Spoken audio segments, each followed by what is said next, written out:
La Sociedad de Estudios de Medium y Psíquicos, de la mano de Mente Psíquica, os dan la bienvenida al primer congreso Los Poderes Ocultos de la Mente, donde podréis escuchar a profesionales del conocimiento de la mente humana, sensibilidad psíquica, estados de consciencia, mediunidad e inteligencia emocional. Un recorrido por las experiencias y sabiduría de los ponentes Manuel Berrocal, Ser School, Juan Gómez, Paco Lozano, Alejandro Parra, Jesús Callejo, Nun, Mónica Biglioria, David Sentinella, Miguel Rodríguez, Rebeca Lebrón, Alex, Merced, Liliana Cheli. Crea tus propios códigos a través del conocimiento. Experimenta con la fuerza de tu mente. Siente. Crea.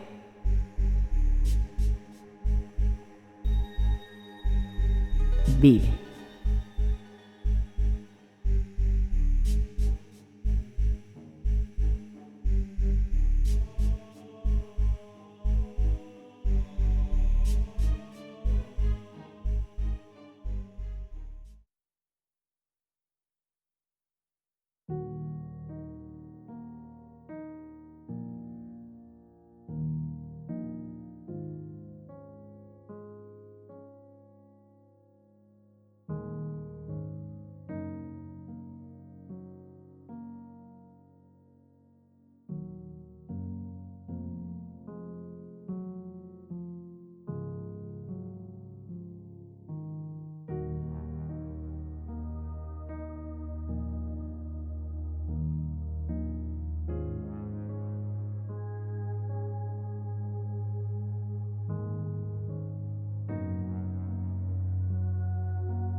Habréis leído en Facebook que os he ido comentando que por favor vayáis preparando vuestro cuaderno de notas, vuestro lápiz o bolígrafo para tomar nota de la siguiente ponencia, puesto que vamos a escuchar un tema muy interesante y además un tema que no suele ser muy común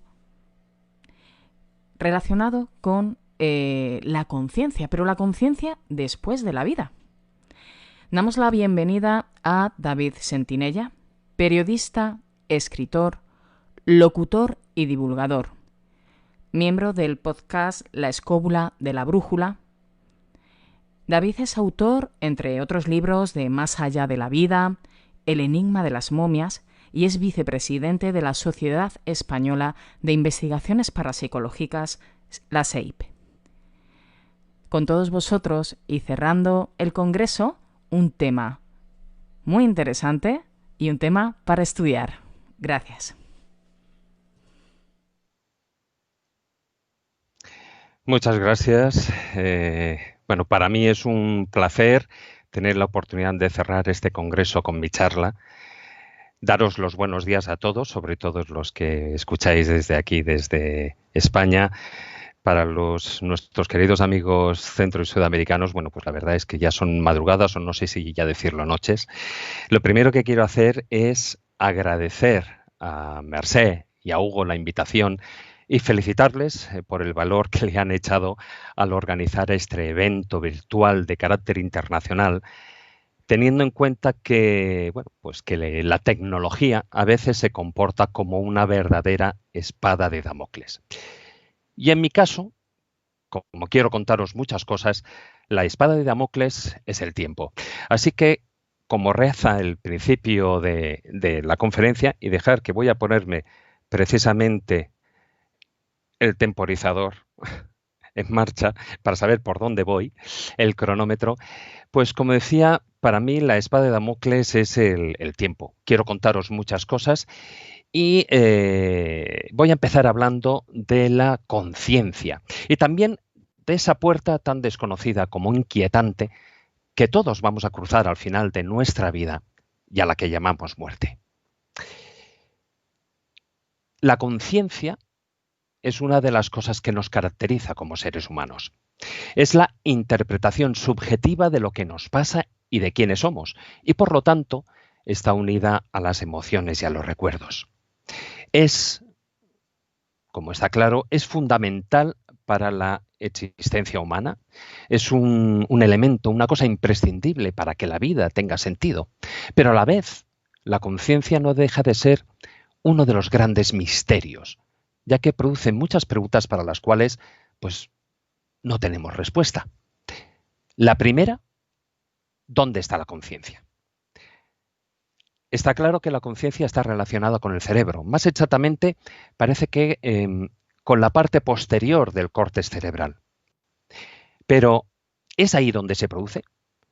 ¿Es ese su origen?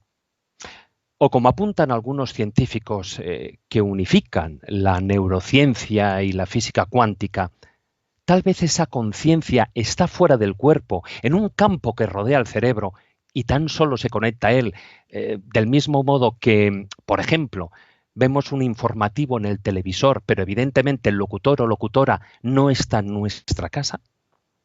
Solo con esa pregunta os podéis hacer una idea de lo espinoso que es el tema y de la importancia que tienen los fenómenos relacionados con la muerte, como las experiencias cercanas a la muerte y las investigaciones sobre la reencarnación, para tratar de resolver esa incógnita que no es otra que es si la conciencia continúa después de la muerte. Pero bueno, vayamos desde el principio. ¿Qué es la muerte? Hoy en día, en una sociedad que se rige por el cientifismo más absoluto, donde nada es cierto o real sin que existan pruebas físicas que lo avalen, me veo obligado inicialmente a prescindir de esos aspectos espirituales y filosóficos y a responder bajo el punto de vista forense, legal de la medicina. Morimos cuando dejamos de respirar, el corazón deja de latir y desaparece la actividad eléctrica en nuestro cerebro. Es decir, lo que en términos de pruebas médico-científicas se traduce en un electroencefalograma plano. Pues bien, ¿es eso suficiente? ¿Dejamos de existir solo porque lo muestre una simple línea continua? ¿Qué ocurre con esa parte a la que llamamos alma? O en términos científicos, ¿sobrevive nuestra conciencia? Con el tiempo, nuestro cuerpo envejece hasta convertirse en un traje desgastado y finalmente inservible. Entonces es cuando aparecen las mayores dudas, porque si bien nuestra parte física, material, destructible, puede terminar su ciclo, tenemos la sensación de que lo que se destruye no es todo lo que realmente somos. Y que esa parte que las diferentes culturas, filosofías y religiones han llamado de mil formas diferentes a lo largo de la historia de la humanidad, alma, espíritu, yo superior, etc. Esa parte inmaterial, ese principio vital, en definitiva, esa conciencia, puede que no se rija ni esté sometida por las mismas leyes de la materia y que al fin y al cabo sea atemporal. Todas las religiones han tratado de encontrar un sentido a la muerte y se han esforzado en explicar sus innumerables misterios, es decir, la existencia real de un más allá, la inmortalidad del alma, el camino que deberá recorrer hasta su purificación, etc. Sin embargo, esa misma realidad se vive de manera muy diferente dependiendo de la cultura y de la religión que haya en cada lugar geográfico y en cada sociedad. Por ejemplo, las grandes religiones monoteístas optaron por la resurrección, mientras que en las filosofías orientales se sostiene el concepto de la reencarnación o de renacimiento. Si echamos una mirada al pasado, veremos que los antiguos egipcios y los tibetanos dedicaron una gran atención al tránsito hacia la otra vida.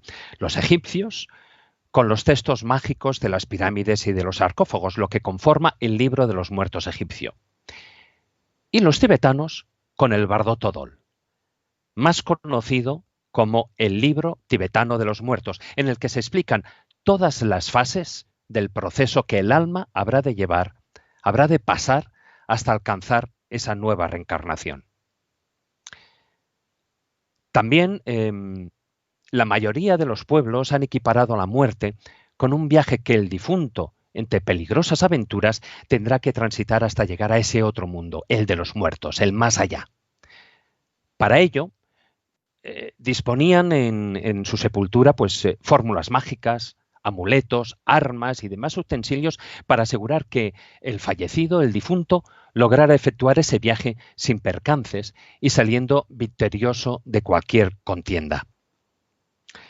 Sin embargo, y frente al fracaso de las tres grandes religiones monoteístas por explicar de manera convincente qué ocurre tras la muerte y en las que, en realidad todo se resume a cuestiones de fe, fue a partir de la década de los años 60 del pasado siglo XX que tuvo lugar un punto de inflexión en la moderna sociedad actual. La irrupción de las filosofías y religiones orientales que aportaron una nueva visión sobre la vida, la muerte y el más allá.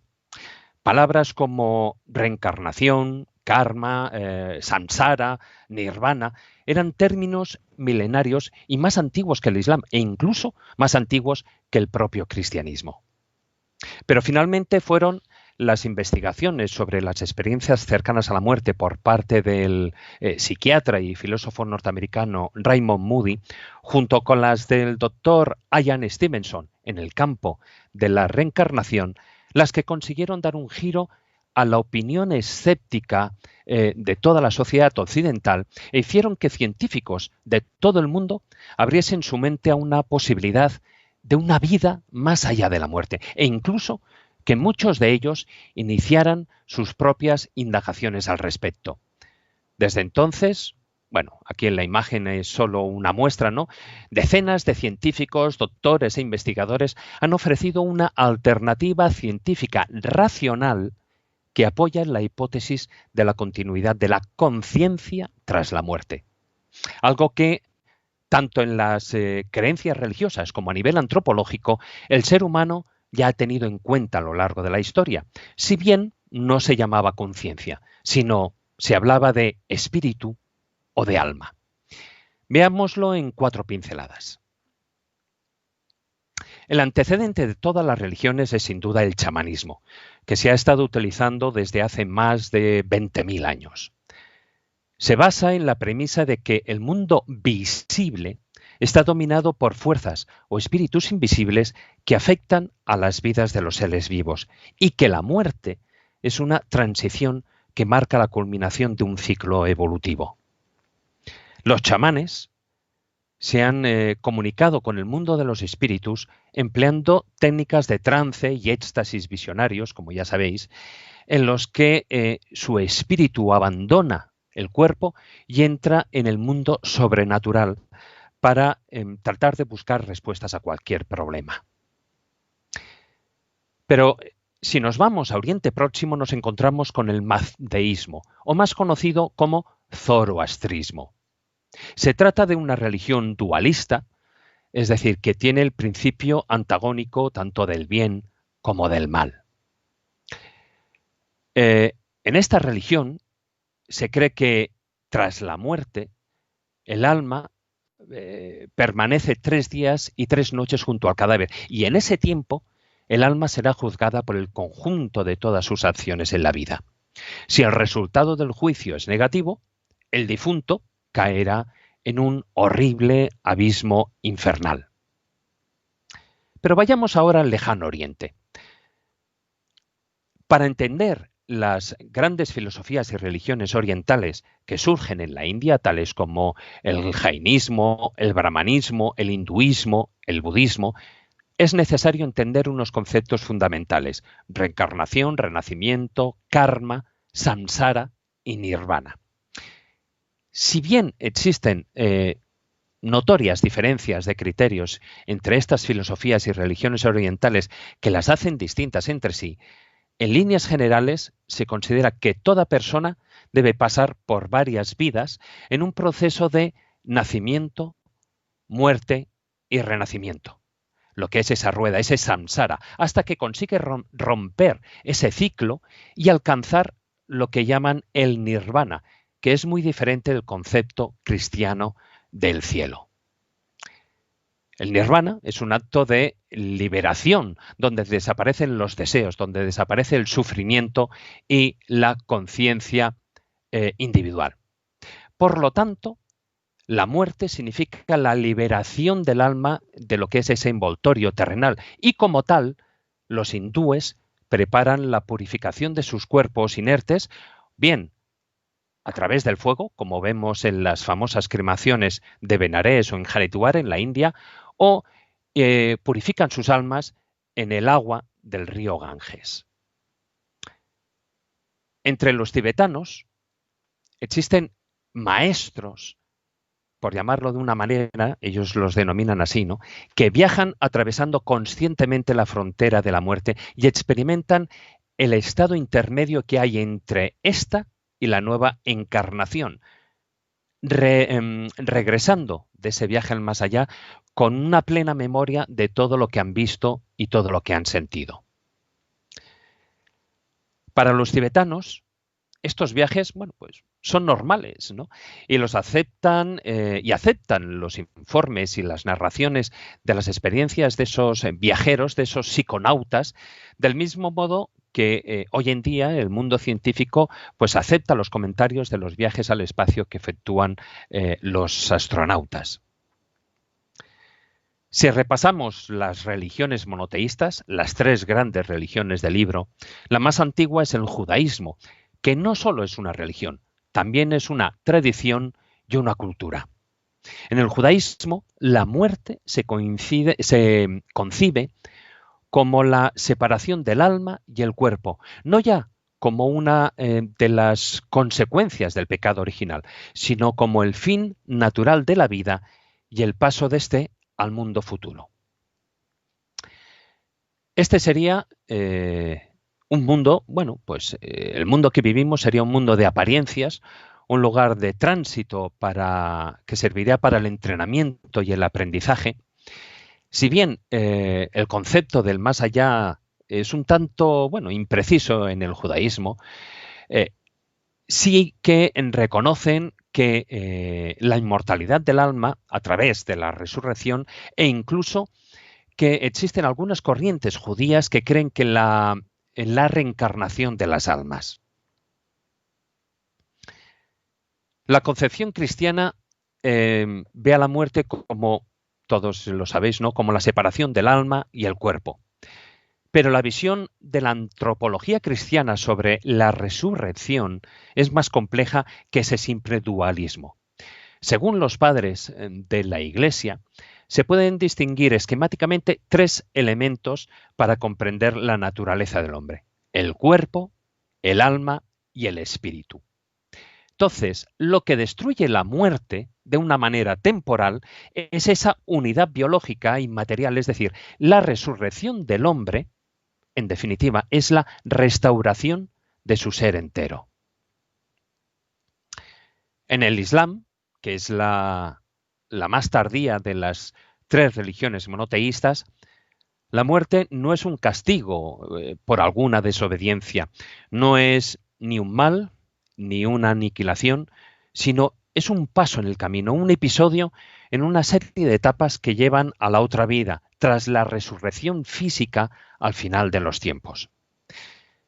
La esperanza para los musulmanes es que el día del juicio sus buenas obras pesen más que las malas, es decir, como una balanza. La única manera de asegurarse el paraíso es morir como mártir durante lo que es una yihad, la defensa del Islam, lo que, bueno, pues desgraciadamente también incluye una guerra santa islámica. Y si cruzamos el océano, en la América precolombina, nos encontramos con tres grandes imperios: el azteca, el maya y el inca. La mayoría de sus dioses, como en otras religiones, no dejan de ser personificaciones de las fuerzas de la naturaleza.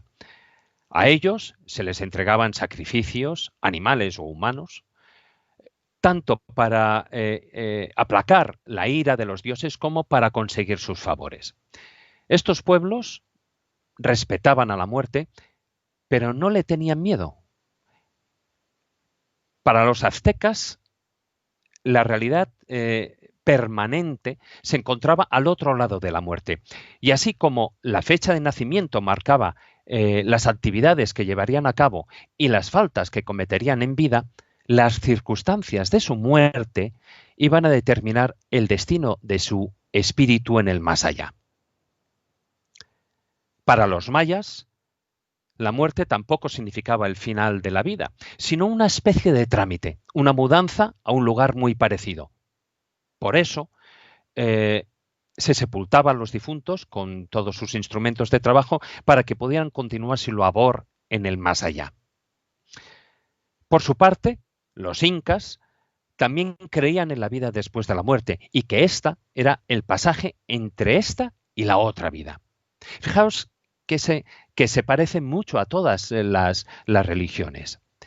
Profesaban los incas un culto profundo a los difuntos y de hecho cuidaban a sus cadáveres.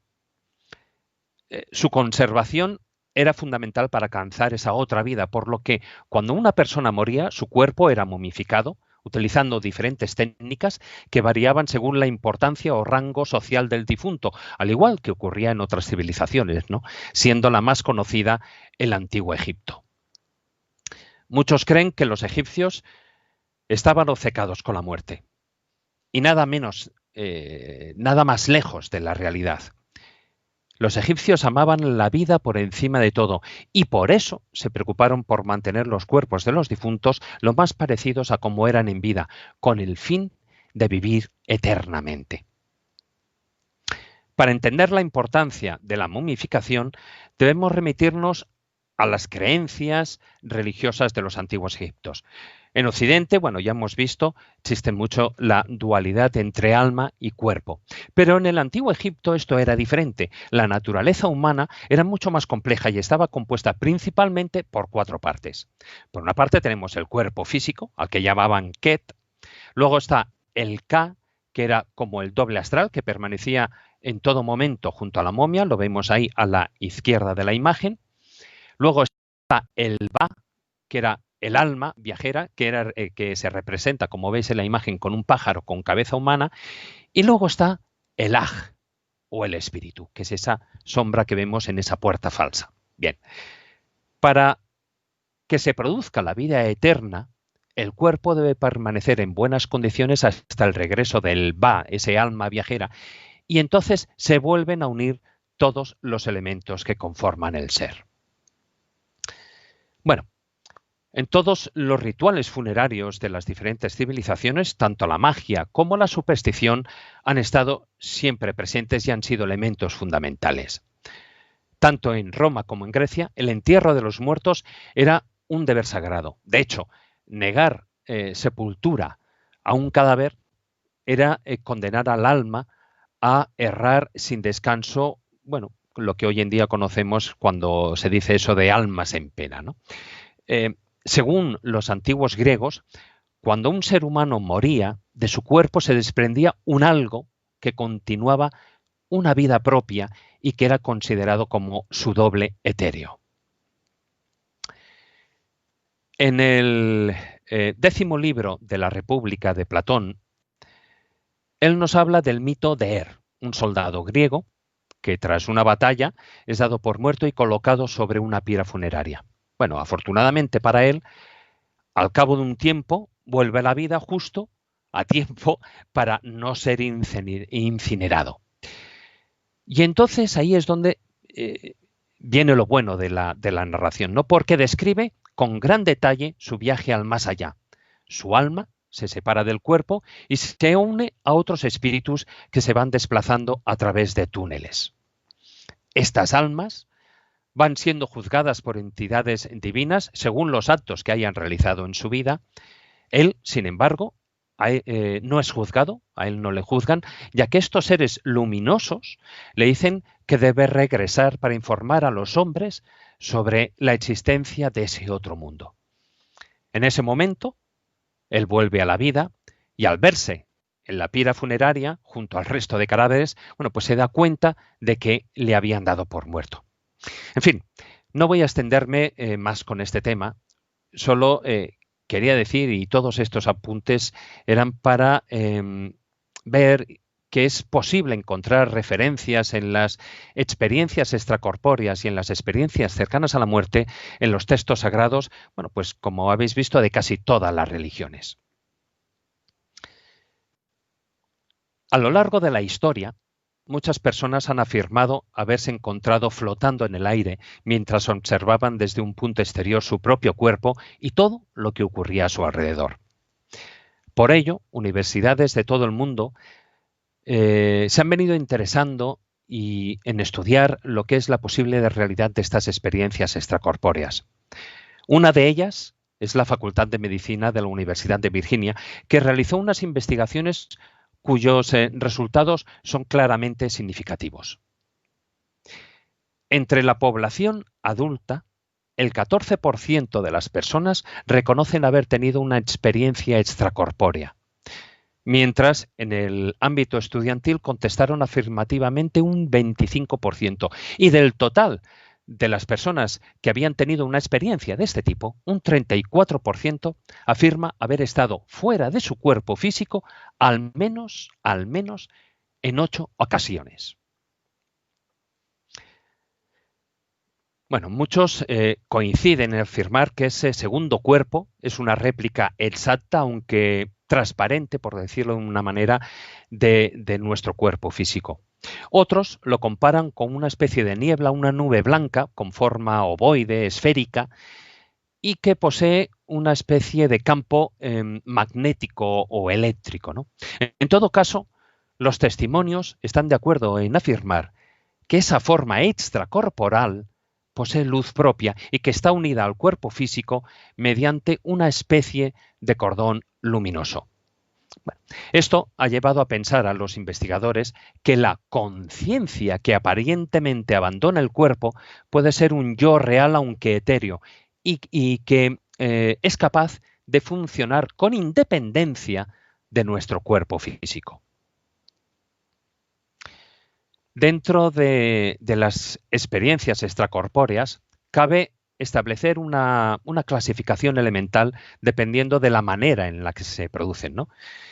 Existen las experiencias voluntarias y conscientes, las experiencias involuntarias aunque conscientes, es decir, se producen de una manera involuntaria, pero somos conscientes de que se está produciendo, dentro de las cuales ahí podíamos incluir los primeros estadios de una experiencia cercana a la muerte, y luego están las experiencias inconscientes y por ende también involuntarias, que son las que se producen mientras dormimos y que a menudo interpretamos como sueños muy vividos. En las investigaciones realizadas sobre ese abandono del cuerpo físico de una manera consciente, se ha venido a elaborar unos patrones generales de todas esas sensaciones vividas. Brevemente es, bueno, pues por ejemplo, antes de que se produzca el desdoblamiento, sienten una sensación de parálisis o de rigidez. Hay quienes aseguran escuchar un pitido, un chasquido, acompañado de una sensación de un cosquilleo. Al salir del cuerpo es frecuente un sentimiento de confusión y eso además viene acompañado de una total oscuridad, como si se estuviera viajando por un largo túnel. A continuación es cuando se toma conciencia del desdoblamiento, sobre todo cuando se observa desde un punto exterior al propio cuerpo, generalmente desde arriba, ¿no? También algunos aseguran haber contado con la ayuda y protección de otras entidades que están ahí, entidades incorpóreas, y todos resaltan, todas las personas que han tenido esas experiencias resaltan la sensación agradable de flotar en el espacio, esa total libertad de vínculos y de limitaciones propias que suponen nuestro estado material. Y otro aspecto a tener en cuenta es la duración de las experiencias extracorpóreas. Pueden durar entre unos pocos minutos y unas horas, pero siempre esa persona que ha viajado, esa persona que ha tenido esa experiencia, describe una cantidad de vivencias que requieren mucho más tiempo que el medido durante el experimento. Pero además, las experiencias extracorpóreas han sido vividas también por personas, como antes apuntaba, que han experimentado las llamadas experiencias cercanas a la muerte.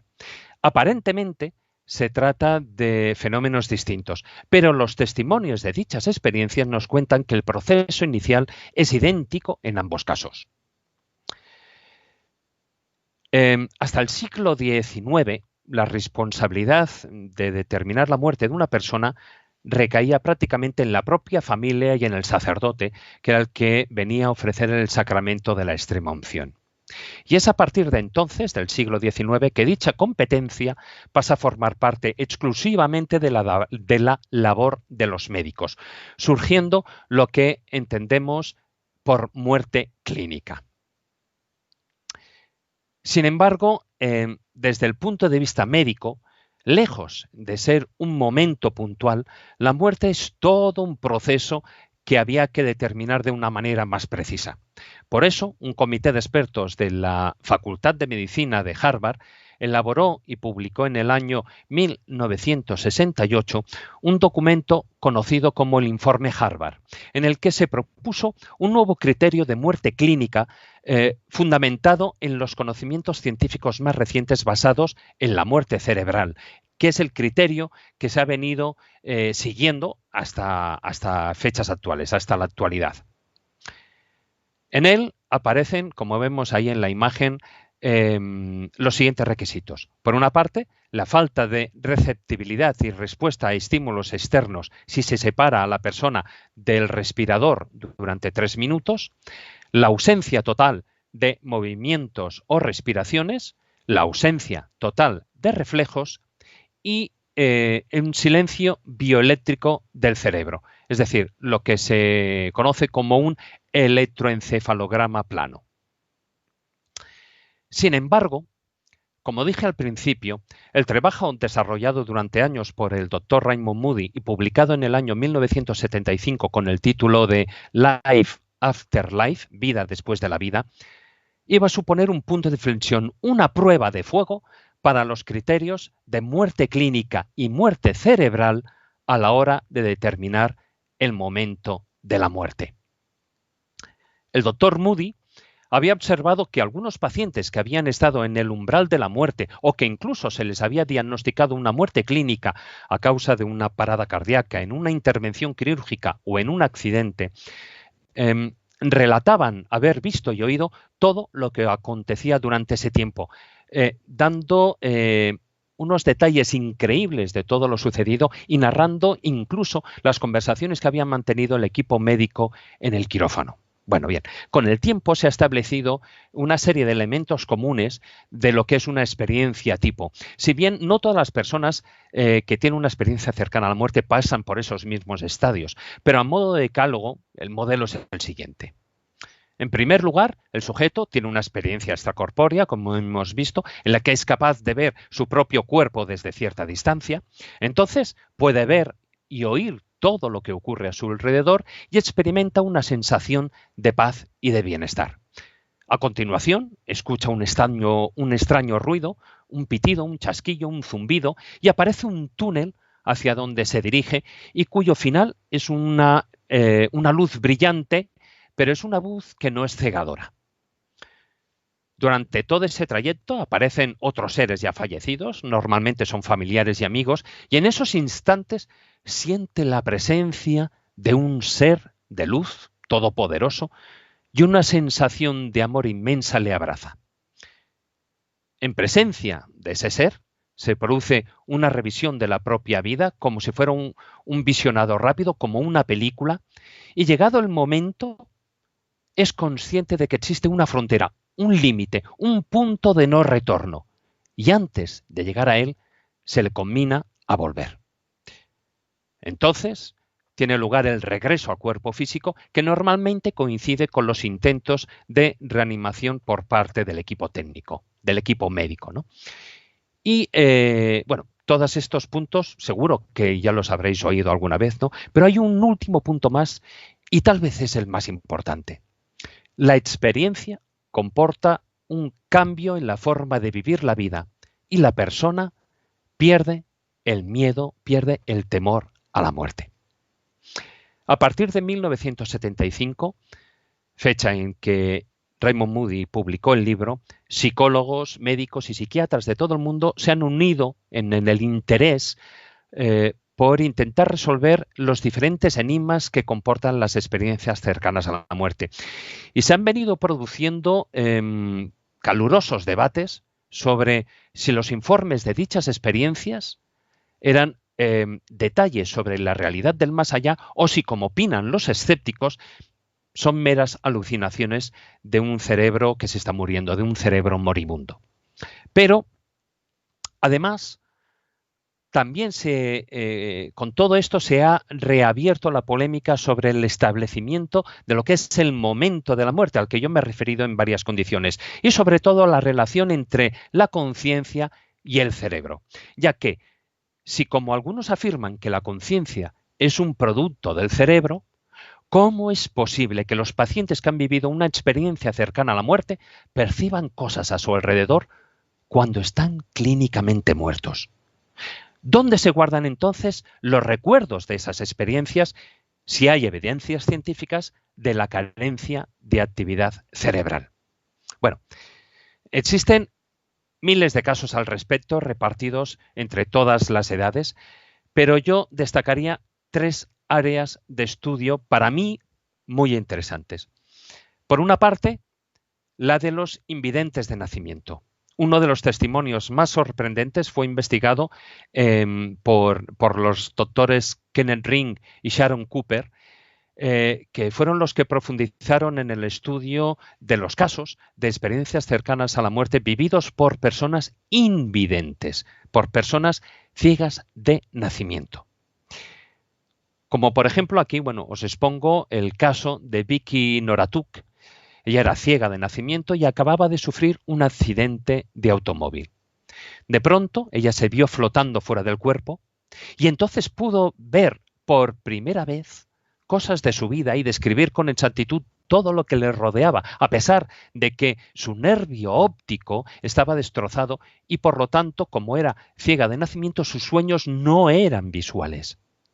Posteriormente, las observaciones de Vicky fueron verificadas al compararlas con lo que vieron los diferentes testigos presentes durante la resurrección, cuando intentaron animar y consiguieron reanimar el cuerpo de Vicky.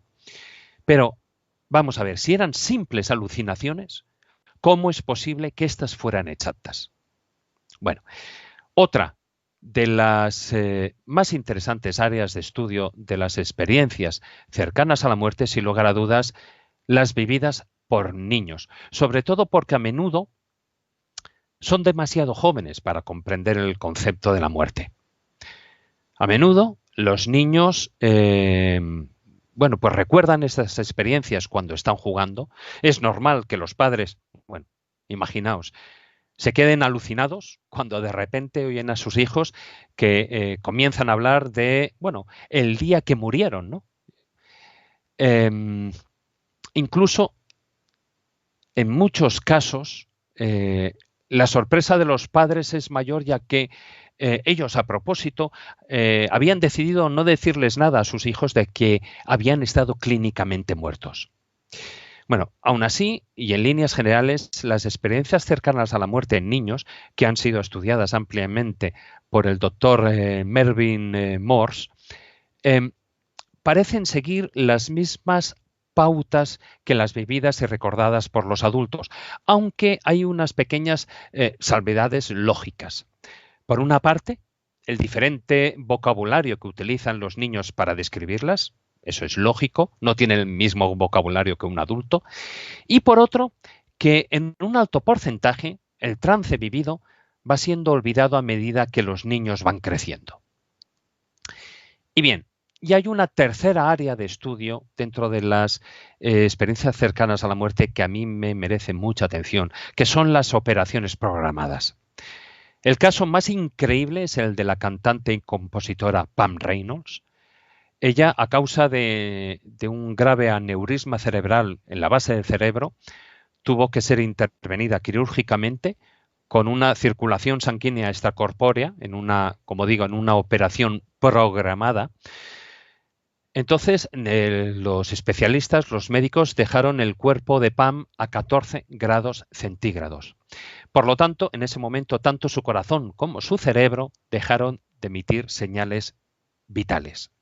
Sin embargo, una vez recuperada, una vez que terminó la operación y ya estaba recuperada, pudo dar detalles de lo que había pasado en el quirófano. Ella dijo haber sido testigo de la operación como si flotase por encima de su cuerpo. La información que ella dio pudo ser corroborada 100%. Y posiblemente, bueno, como digo, se trata del caso más documentado de la historia que refuta la hipótesis de las alucinaciones y que aporta más pruebas concluyentes sobre las experiencias cercanas a la muerte. Bueno, en la actualidad, perdonad un momento, en la actualidad existen 3 grandes líneas de investigación científica con sus respectivas hipótesis que intentan dar una respuesta al fenómeno. Tenemos la que apoya que las experiencias cercanas a la muerte son experiencias reales, con componentes trascendentales y espirituales, la que considera que son causadas por un estrés psicológico relacionado con la cercanía de la muerte, y los que opinan que se produce a causa de algún tipo de desorden químico en el cerebro, lo que derivaría en alucinaciones. Estas alucinaciones pueden ser producidas o bien por anoxia, que es la falta de oxígeno en el cerebro, también pueden ser por exceso de endorfinas o de serotonina, que son las drogas que libera el cerebro, o por una actividad eléctrica anormal, una actividad que se produciría en los lóbulos temporal y límbico. Ahora bien, las hipótesis neurológicas que acabo de plantear solo llegan a explicar parcialmente y de una manera aislada algunos de los puntos del decálogo que antes había mencionado. Ninguna de estas hipótesis explica con claridad toda la lógica que parece tener el proceso, es decir, el túnel, el encuentro con antepasados, las conversaciones que en ocasiones revelan datos importantes o los mensajes acerca del pasado o del futuro de la persona. Es decir, no se tratan de simples fenómenos neurológicos que se dan de manera aleatoria, sin orden ni concierto, sino que siguen una compleja pauta llena de contenido y de simbolismo.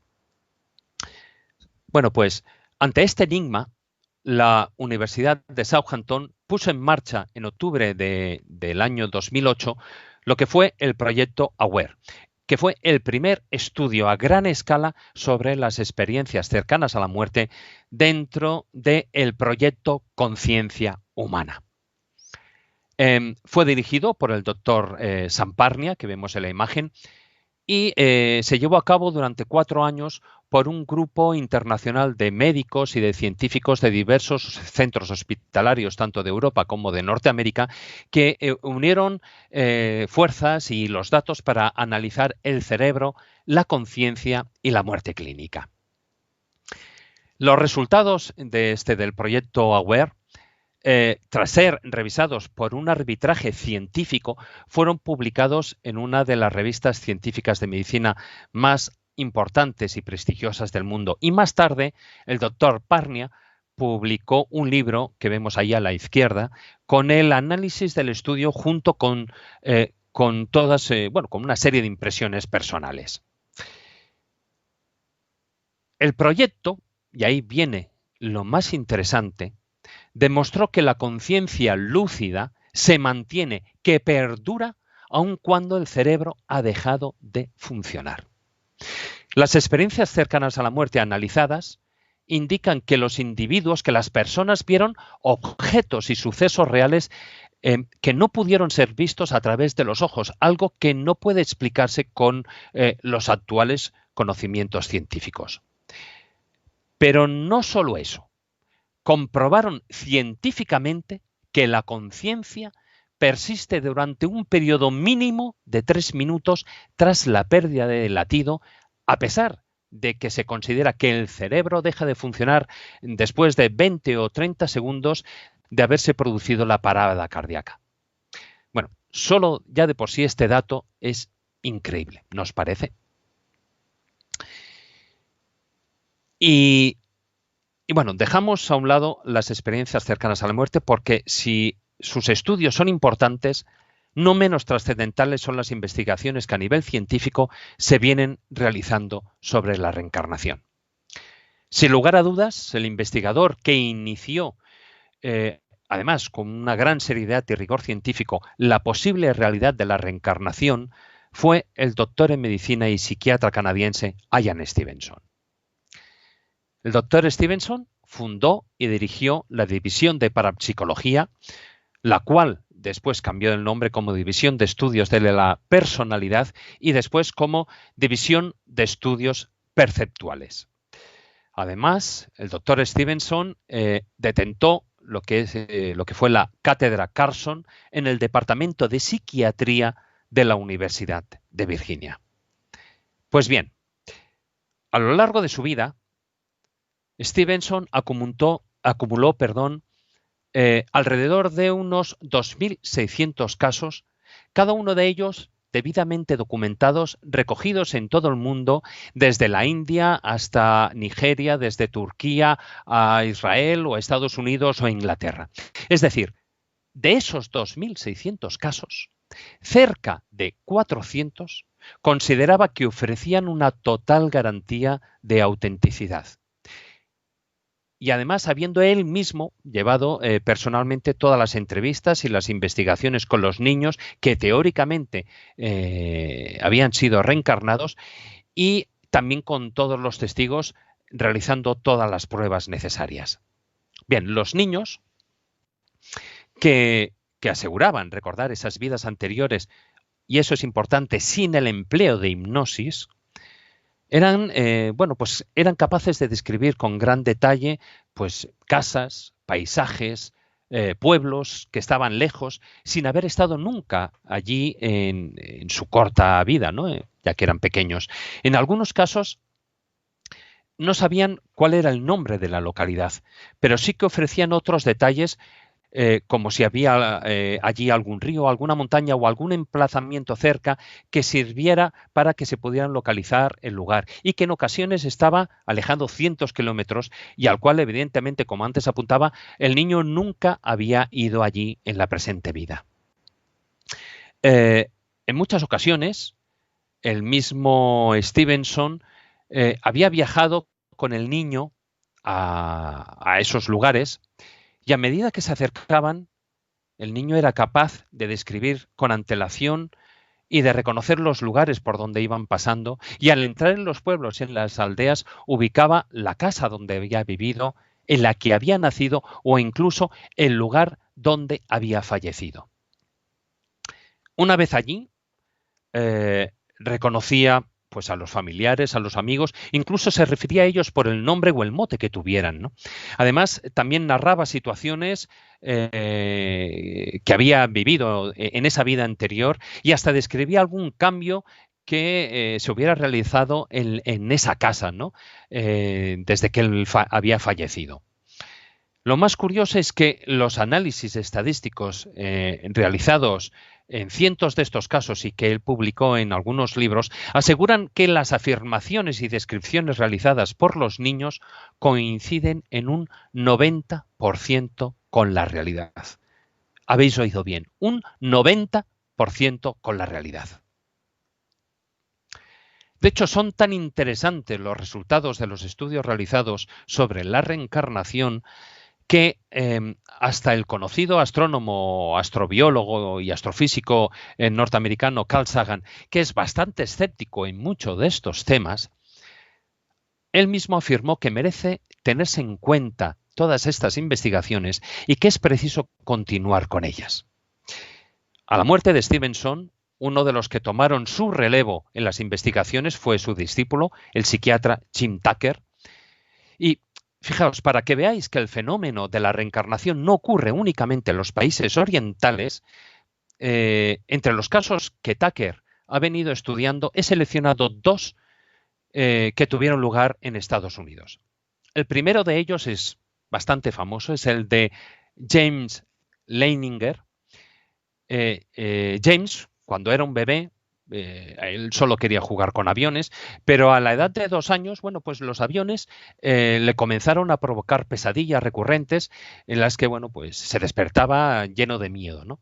Entonces sus padres, Andrea y Bruce, le despertaban y le preguntaban sobre sus sueños y él les decía que en sus pesadillas él veía un avión en llamas que se estrellaba y un hombre que gritaba porque no podía salir. Bueno, en una ocasión la madre le compró un avión de juguete y así bromeando le señaló lo que parecía una bomba en la parte inferior, ¿no? Y James le corrigió diciendo que no era una bomba, sino que era un depósito externo de combustible. ¿Cómo podía saber eso el niño? Bien, además le preguntó en qué tipo de avión volaba en esos sueños, ¿no? Y él dijo que era un modelo, un Corsair. Bueno, las pesadillas de James fueron a peor y ya llegó un momento en el que se producían hasta 3 y 4 veces por semana. Entonces, antes de acostarse, cuando él estaba relajado y con sueño, convencieron a James y él ya, bueno, se fue animando y a contar las cosas que iba recordando. Y con el tiempo empezó a revelar detalles ya extraordinarios sobre la vida de un expiloto de combate. James dijo que su avión había sido alcanzado por los japoneses en Iwo Jima y que, bueno, pues que se estrelló, ¿no? También le dijo a su padre el nombre del barco del que partió, le dijo Natoma, y le dijo también el nombre de alguien con quien él conocía y con quien había volado, que era Jack Larson.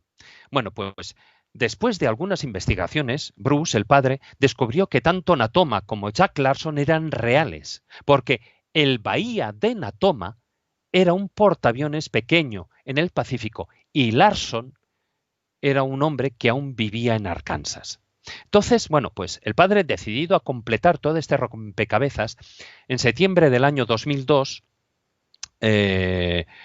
bueno, pues junto a Bruce, Tucker, bueno, pues visitaron a Larson en Arkansas y este les dijo que el único piloto que había sido derribado, por los japoneses de la tripulación del Natoma fue James Huston. Su avión había sido alcanzado por el fuego antiaéreo el 3 de marzo de 1945. Por lo tanto, no regresó de su misión y fue declarado desaparecido en combate. Bueno, con estos datos, los padres trataron de localizar a miembros de la familia de Huston. En febrero del año 2003 se pusieron en contacto con Ann Barrow, que era la hermana de Huston, que vivía en California, y con la excusa de que estaban recogiendo información sobre la batalla de Iwo Jima, le pidieron algunas fotografías de su hermano. Bueno, ella accedió y entre las fotos que envió había una en la que Huston estaba de pie delante de un avión de combate. Imaginaos qué tipo de avión era. Era un Corsair, el mismo tipo de avión que el niño había mencionado.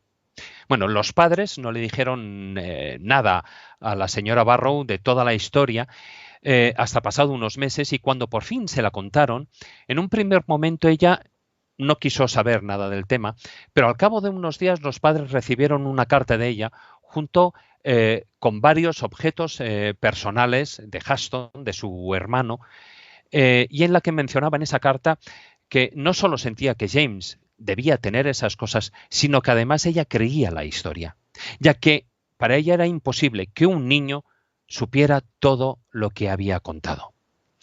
El padre, bueno, mientras iba descubriendo más información, puso especial atención en los juegos de su hijo.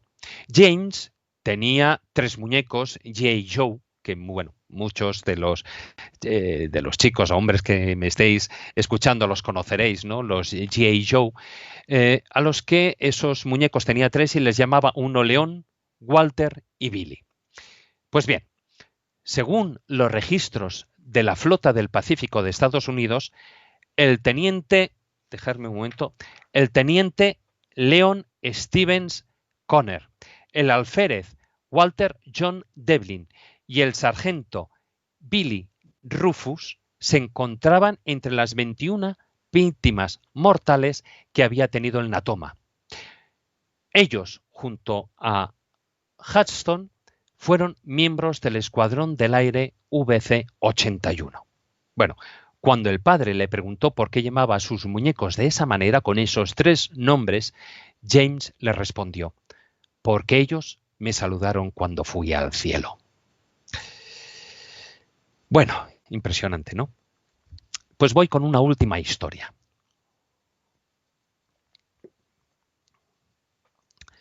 Y esta historia que os voy a contar es la de Ryan. Todo comenzó cuando tenía 4 años. A menudo se despertaba con unas pesadillas horribles, hasta que, decidió contarle a su madre que él, decía, solía ser alguien más. Él decía que quería ir a su casa de Hollywood y le pedía a su madre que le llevara allí.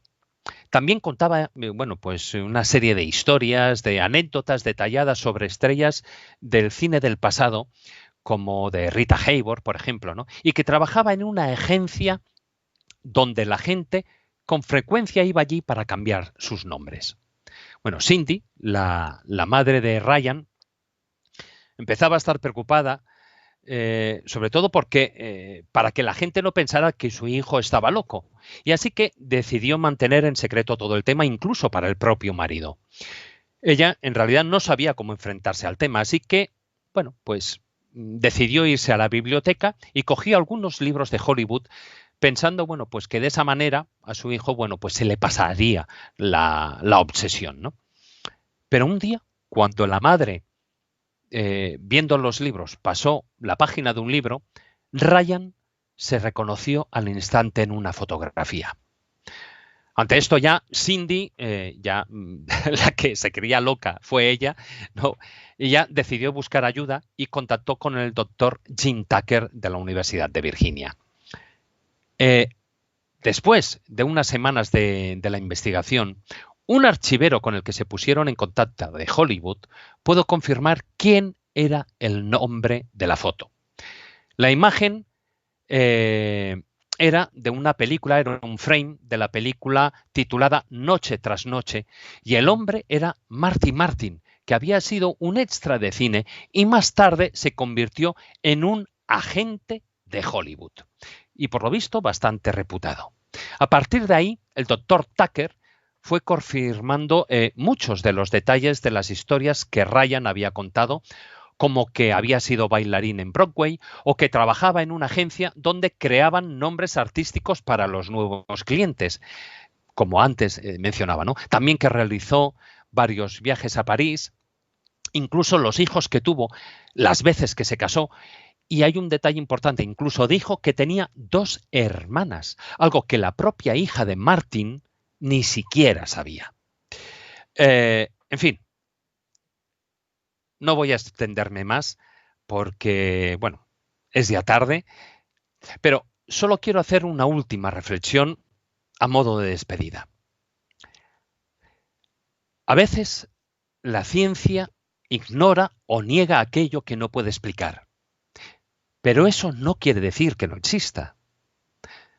A lo largo de la charla he mostrado cómo la investigación antropológica y neurológica ha desvelado que el ser humano, que el hombre, en su búsqueda del conocimiento, ha ido obteniendo pequeñas pruebas de una realidad. Que hay una parte de nosotros, llamémosle como queramos, una parte que trasciende más allá de la vida y que no depende de la actividad cerebral ni está generada por el cerebro. Pero también es cierto que falta mucho trabajo aún, porque de lo que no tengo ninguna duda es que tratar de abordar la complejidad del fenómeno de la conciencia desde un solo ángulo, desde una sola ciencia, sea esta la neurología, la filosofía, la física, la bioquímica, la psiquiatría o la psicología clínica, da igual, es un error que no nos va a llevar a ninguna parte. De la misma manera que si lo hacemos desde las creencias o desde la fe religiosa. Es decir, hay que tener una visión más amplia. Es necesario un cambio de paradigma, algo que puede, y de hecho ya se está aportando, ya está aportando la mecánica cuántica para poder entender qué es la conciencia, dónde se ubica, cómo se relaciona con el cerebro y en última instancia, si se crea al nacer o si se destruye con la muerte. Muchas gracias por vuestra atención. Muchas gracias, David. Bueno, impresionante. Nos hemos quedado viendo tu ponencia. Has llegado, bueno, como siempre, ¿no? Yo creo que tú siempre llegas, tanto vuelvo a repetir como con otros ponentes, por tu énfasis de voz, tu templanza, que eso es muy importante. Y bueno, quiero enviarte unos saludos que han enviado por esta plataforma, por Facebook. Te saludan desde Madrid, Perú, Colombia, Chile, Buenos Aires. Nos alegramos mucho de que hayas aceptado nuestra invitación al Congreso, bueno, que ya aprovecho para decir que no va a ser anual, sino va a ser un congreso periódico en diferentes puntos del mundo. Esperamos contar con tu presencia muchas veces más, David, con tu conocimiento y sobre todo con tu buen hacer. Muchas gracias. Muchas gracias a vosotros y ojalá que esto se repita muchas veces.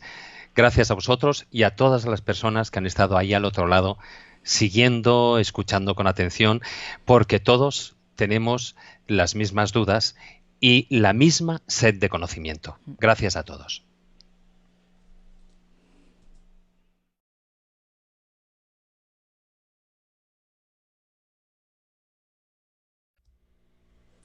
A continuación os mostramos el libro Más allá de la vida, escrito por David Sentinella. Prólogos escritos por Jesús Callejo y J.J. Benítez. Este libro podéis adquirirlo en vuestra librería habitual o podéis adquirirlo en Amazon.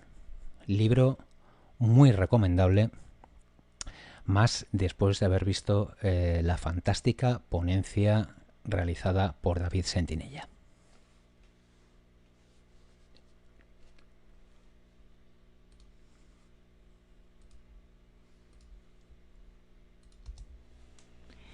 La verdad, Hugo, es que nos estamos haciendo con muchísimos libros.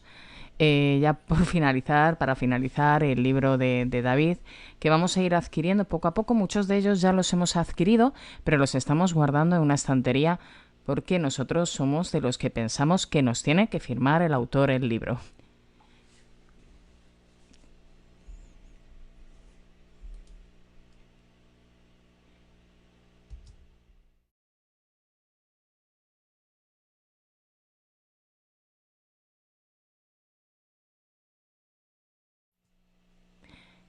Bien, llegado este momento, bueno, la verdad es que da pena, ¿no? terminar, puesto que ha sido un recorrido por la mano de todos los invitados, un recorrido especial, estupendo. Ha sido un trabajo de un mes. Quiero compartir esta experiencia. donde, bueno, pues tanto al otro lado Producciones, Mente Psíquica y la SEM han trabajado. Y bueno, también, además de agradecer a todos vosotros, agradeceros a todos vosotros de apoyarnos como nos habéis apoyado, animar a los ponentes, recibir ese conocimiento. Quiero agradecer a los ponentes su gran labor, su gran preparación. También quiero agradecer a nuestra familia, porque nuestra familia también se ha involucrado en lo que es ceder este tiempo, ¿no? Estas horas para compartir, también para dejar paso a este gran proyecto que, como os estaba diciendo anteriormente, le decía también a David, va a ser un proyecto que se va a repetir periódicamente. ¿Cómo lo vamos a hacer? Bueno, vamos a trabajar con diferentes estudios de diferentes puntos de todo el mundo, donde vamos a ir reuniendo a los mejores profesionales de del estudio de las capacidades psíquicas, estados de conciencia, mediunidad e historia. Hay mucha gente con mucho conocimiento para difundir, con lo cual tenemos que hacer muchos congresos.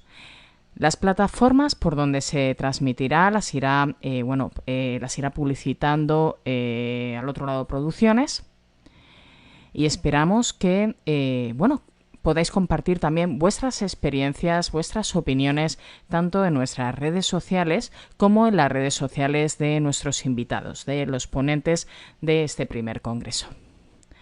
Agradecida de corazón como presidenta de la SEM, sociedad que dentro de muy poquito va a disponer de una página web donde vais a poder ver publicaciones, estudios de también muchas personas que se involucran en indagar, ¿no? Como bien ha dicho David Sentinella, en la mente y ver los maravillosos estudios que, además de estar al lado, ¿no?, de este mundo científico, no por ello, como bien ha dicho, significa que no existe. Entonces vamos a intentar combinar, ¿no?, diferentes estudios con diferentes mentes, diferentes experiencias, y las vamos a transmitir para que todos vosotros investiguéis, vosotros con vuestras capacidades, como bien dijo también Sere, que vuestro aprendizaje sea vuestro libro y que solamente, pues que veáis que es un apoyo de personas que tienen un conocimiento, pero que vosotros sois capaces de trabajar y avanzar en esta maravillosa vida. Como os decíamos al principio de la mañana, hemos creado una lista de reproducción donde vamos a ir colocando todas las ponencias de todos los ponentes que han participado en el Congreso. La semana que viene publicaremos también estas mismas ponencias ya editadas en el canal de YouTube de la Sociedad de Estudios de Médiums y Psíquicos. Os aconsejamos que os suscribáis a ese canal de YouTube para que estéis al tanto de todas las subidas, de todos los vídeos que vayamos colocando en ese canal. Voy a ir citando las distintas partes que han sido las causantes de este primer congreso, los poderes ocultos de la mente. Lo primero, por supuesto, la SEMP, la Sociedad de Estudios de Médiums y Psíquicos, que ha sido quien ha organizado este congreso. Mente Psíquica, que ha actuado como coordinadora, ha estado apoyando en el plano, en diferentes planos, con su radio, con Mente Psíquica Radio, en su plataforma de YouTube, también ha estado coordinando, tanto en la red social Facebook, ha hecho una coordinación total. La página web de Mente Psíquica, www.mentepsiquica.es, y su correo electrónico info@mentepsiquica.es.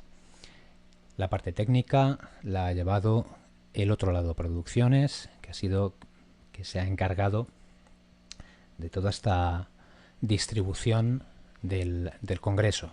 Distribución que, como habéis visto en algunos momentos, pues no es fácil. Hay que estar muy atento.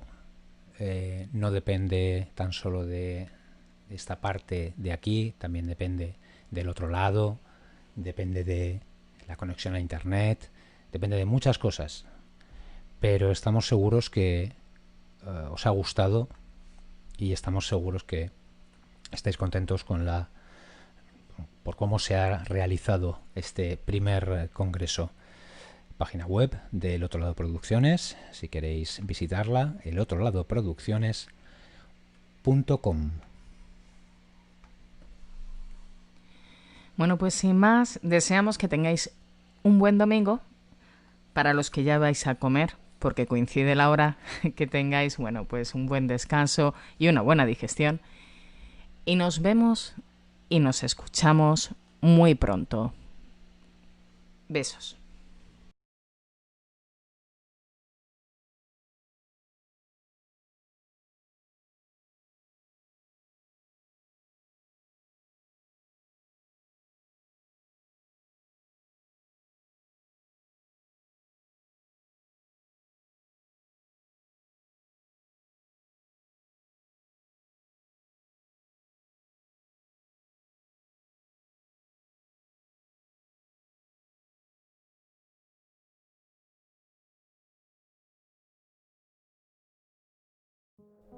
La Sociedad de Estudios de Medium y Psíquicos, de la mano de Mente Psíquica, os dan la bienvenida al primer congreso Los Poderes Ocultos de la Mente, donde podréis escuchar a profesionales del conocimiento de la mente humana, sensibilidad psíquica, estados de consciencia, mediunidad e inteligencia emocional.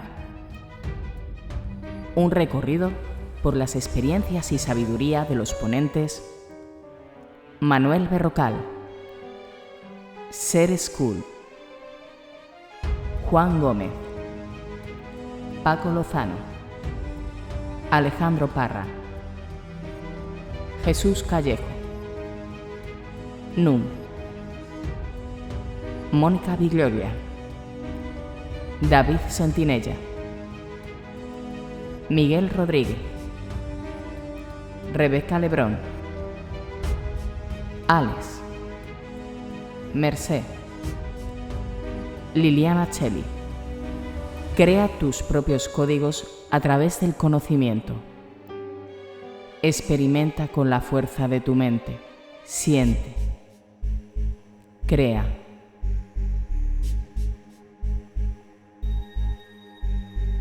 Vive.